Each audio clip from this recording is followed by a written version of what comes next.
जय श्री राम। हमारे धर्म शास्त्रों में प्रणाम करने को बहुत बड़ा पुण्य माना गया है, लेकिन ऐसी स्थितियां स्कंद पुराण में बताई गई है कि यदि उस समय कोई व्यक्ति किन्हीं को प्रणाम करता है तो वह दोष होता है। मैं एक एक करके आपको उन सभी स्थितियों को बताऊंगा जिसमें प्रणाम नहीं करना चाहिए।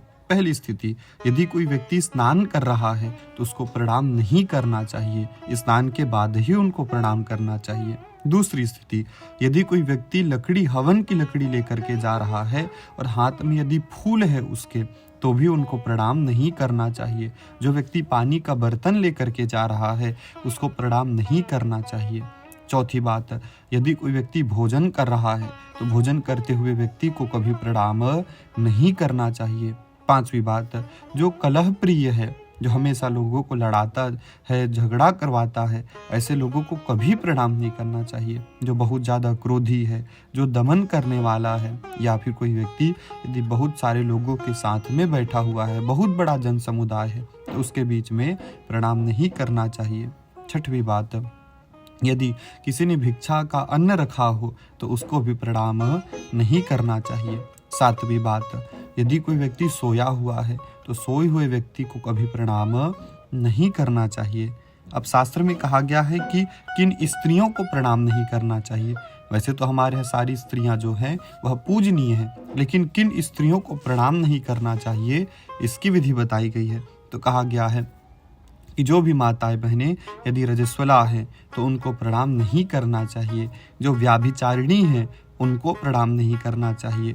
जो सूतिका का अर्थ होता है कि किसी के परिवार में उनकी मृत्यु हो गई उनके परिवार में, तो उनको प्रणाम नहीं करना चाहिए। जो गर्भपात करने वाली है और जो व्रत का नाश करती है, जो बहुत ज़्यादा क्रोध में है, ऐसी स्त्रियों को प्रणाम नहीं करना चाहिए। शास्त्र में कुछ 3 ऐसी विशेष स्थितियां बताई गई है जिसमें प्रणाम नहीं करना चाहिए। पहली स्थिति है कि यदि कोई व्यक्ति श्राद्ध कर रहा है, श्राद्ध का मतलब यदि वह अपने किन्हीं गोत्रजों परिवार के लिए तर्पण कर रहा है, पूजा पाठ कर रहा है, उनके निमित्त में श्राद्ध कर रहा है, तो उसको प्रणाम नहीं करना चाहिए। कोई व्यक्ति यदि देवताओं की पूजा में बैठा है तो उस काल में पूजा में विघ्न ना हो, इसीलिए उनको पूजा के बीच में प्रणाम नहीं करना चाहिए। पूजा आरती के समय उनको रोक करके प्रणाम करने से पूजा जो है वह बाधित होता है।